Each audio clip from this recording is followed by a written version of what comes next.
Okay. Okay.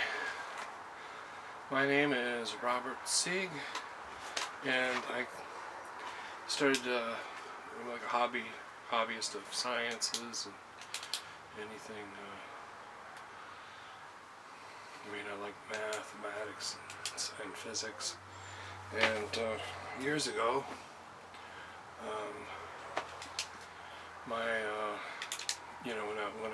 I'm just going to start. Well, I don't know where to start, but I do have a model of the universe.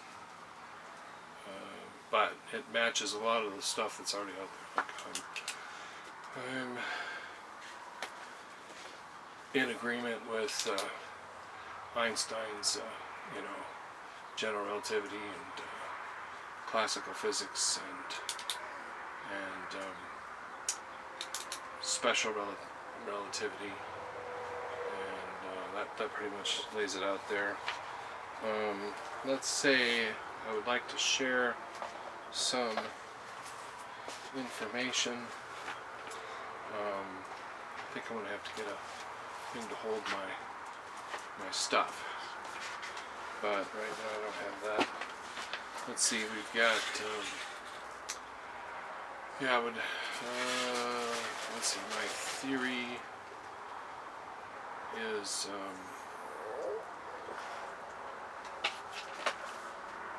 just get some information here. So I think that I wrote a lot of this in regards to like when I was a kid, science seemed to be stuck, and science come here science was stuck on string theory was pretty intense back then.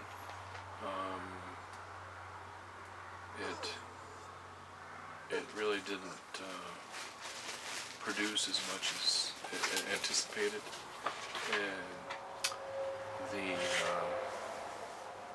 and in other regards, it was like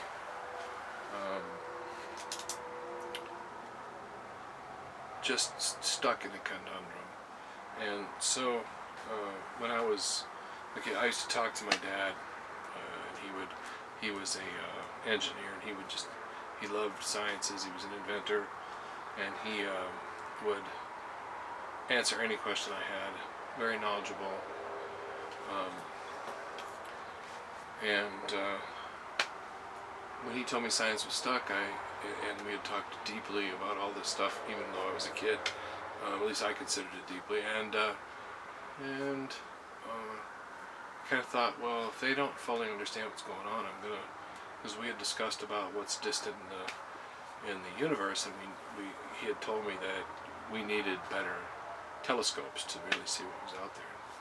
So I had this idea as a kid, and I don't know if I did this or not. I think maybe subconsciously I kind of had this in my head that I would just wait, and then let's fast forward all the way to when Hubble went up. That was interesting. It wasn't quite what I was thinking of back then. It was, but when the JWST went up, that was enough.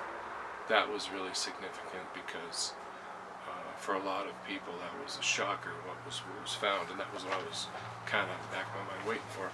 And about 6 months after that went up, because it went up Christmas Day, and they got all the adjustments done about 6 months later, it was in place. They started producing images, and that's when I really delved back in to the sciences,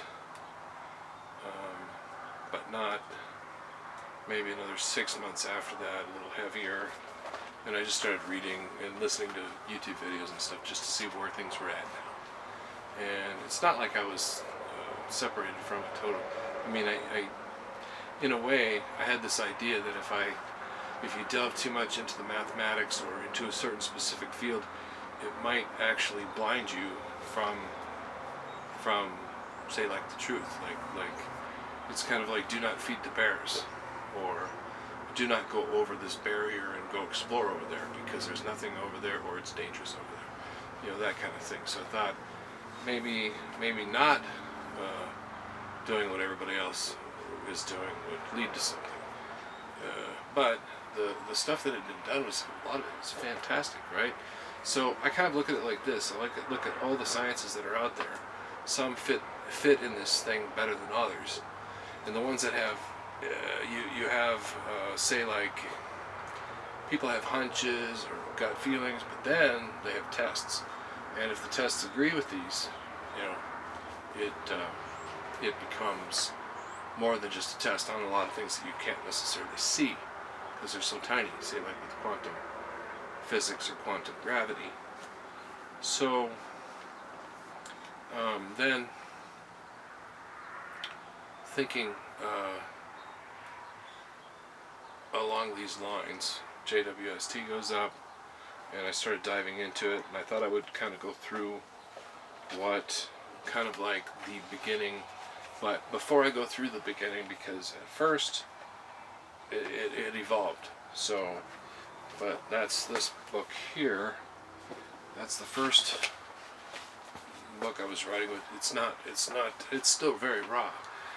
But, I mean, I could easily take a decade to like straighten this all out, or even to a year, or, you know, something like that. But I decided to release something. And what I want to make very clear is that I kind of wanted to show, first I'll just state something that it would be shocking, but as the more I talk, the more sense it'll make, I believe, because it fits a lot of experimentation that's already been done. And that's what I kind of like about my model, is that I don't, there is some experimentation that I have thought of. I'll go into that later, but also a lot of the experimentation that has been done fits just really, really great with this, and I believe it to be, and I do get to quantum gravity, and I believe it to be really, and ironically, it ends up being like an extended version of relativity. So, and we'll just jump right into it. There's a lot of people, they always go right to the problem. They go, quantum physics, it's about the small, we have problems, things are contradiction, we need to understand that, and the next thing they say, we need to understand that and black holes. It always comes up. So anyway, jumping right into the black hole, what is my first part here, which says, a black hole is a dualistic corpuscular time set by isolated time structures. Two separate times running independently but intimately connected. I'm going to say it again with a little added thing in there.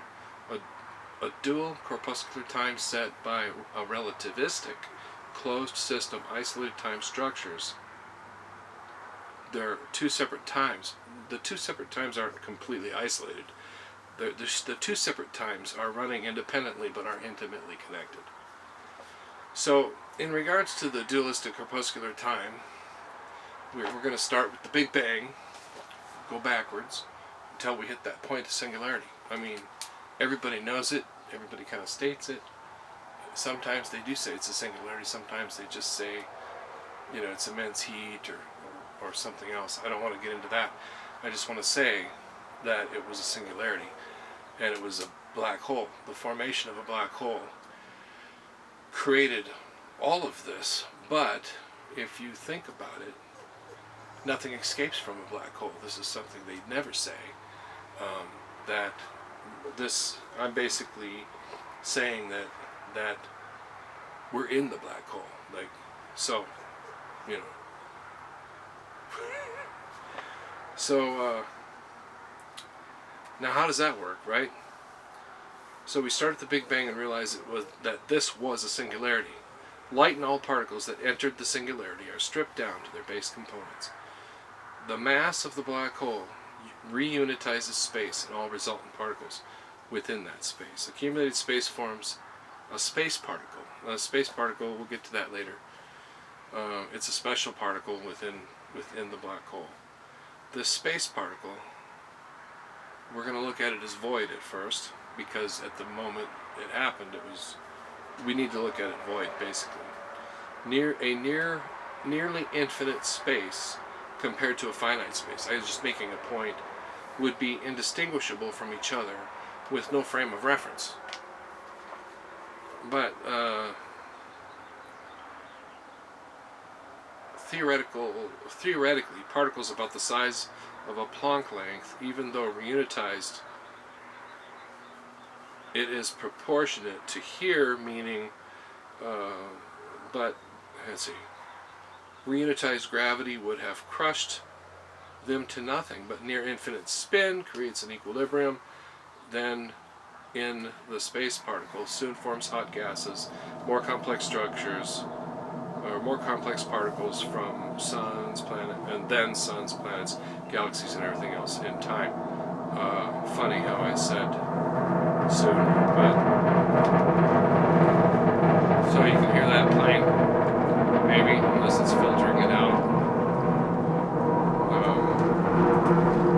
Yeah, right next to a bass.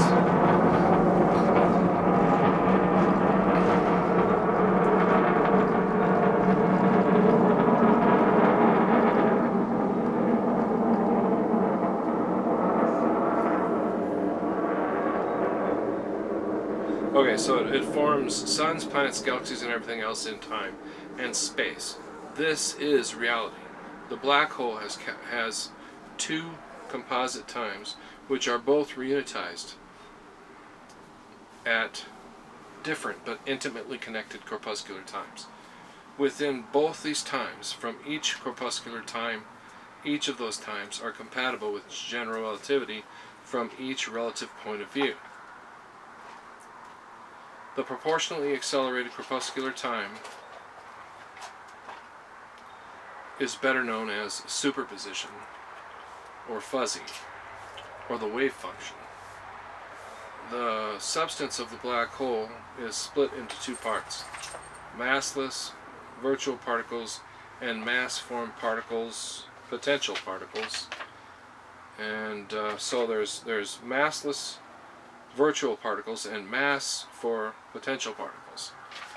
And two of these travel 90 degrees perpendicular to each other, and when they coincide, collide, or cooperate, a particle forms. A persistent particle forms. So now I'm going to just set this down and go backwards, because like I said, that was later. This was earlier, and I hadn't quite. That's not even. I mean, that's kind of like saying that reality is a dual corpuscular time set, particle reunitizing time setter, reality maker. Black hole creates one of two things. It creates a superposition, or a fuzzy wave function, or let's just say a superposition, a super time that's not fully in phase with space-time. Right? Makes sense, right? It does make sense. Okay. I kind of hate to go back this far, because it was still developing, but I think it's important. So, and I'm gonna kind of do a fast example here, which is when you sit, you know, I hear a lot of people talking about time. What is it? Is it discrete? Oh, hold on. Okay. 1 moment.